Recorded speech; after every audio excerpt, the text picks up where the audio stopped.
अयोध्या नगर में समुद्रदत्त नाम के एक बहुत अमीर सेठ रहते थे। उनकी पत्नी का नाम हारिणी था। उनकी आंखें हिरण जैसी सुंदर थीं। कुछ समय बाद हारिणी ने दो बेटों को जन्म दिया। सेठ ने एक का नाम मणिभद्र और दूसरे का नाम पूर्णभद्र रखा। एक बार महेंद्र सूरी अयोध्या आए। पूरा नगर उनके दर्शन करने उमड़ पड़ा।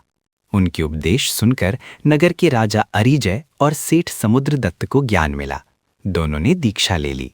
मणिभद्र और पूर्णभद्र ने श्रावक धर्म अपनाया। मणिभद्र और पूर्णभद्र श्रावक धर्म का अच्छे से पालन कर रहे थे। एक बार वे मुनि को प्रणाम करने जा रहे थे। उन्होंने एक चांडाल को देखा जो अपने हाथ में एक कुतिया को रस्सी से बांधकर ले जा रहा था। चांडाल की नज़र सेठ के बेटों पर पड़ी और सेठ के बेटों की नज़र चांडाल पर पड़ी। दोनों की आंखों से प्यार बरस रहा था। चांडाल सेठ के बेटों के पीछे पीछे चला। जब सेठ के बेटे मुनि को प्रणाम करके बैठे तो वो भी थोड़ी दूर पर मुनि को प्रणाम करके बैठ गया। सेठ के बेटों ने मुनि से पूछा, महाराज, ये चांडाल कौन है? हम इसे जानते नहीं, पर इसे देखकर हमें बहुत खुशी हो रही है। ऐसा क्यों है? मुनि ने कहा, इस जन्म के प्यार और नफरत में पिछले जन्म के संस्कार होते हैं। इसी वजह से अनजान लोगों से भी प्यार या नफरत हो जाती है। ये चांडाल तुम्हारे तीसरे जन्म के पिता सोमदेव विप्र हैं और ये कुतिया तुम्हारी माँ अग्निल है।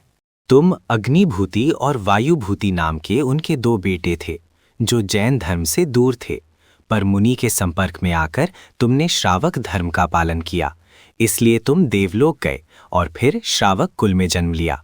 और इन दोनों ने श्रावक धर्म का पालन नहीं किया, इसलिए ये नरक गए। तुम्हारे पिता चांडाल के रूप में पैदा हुए और माँ कुतिया के रूप में पैदा हुई। यहाँ चारों को अपने पिछले जन्म की बातें याद आ गईं। चांडाल ने भी सच्चे मन से श्रावक धर्म अपनाया और कुतिया भी आंखों में आंसू भरकर धर्म में स्थिर हो गई। पूर्णभद्र और मणिभद्र मरकर देवलोक गए। चांडाल भी मरकर व्यंतर देव बना और कुतिया भी मरकर इंसान बनी, साध्वी हुई और देवलोक गई।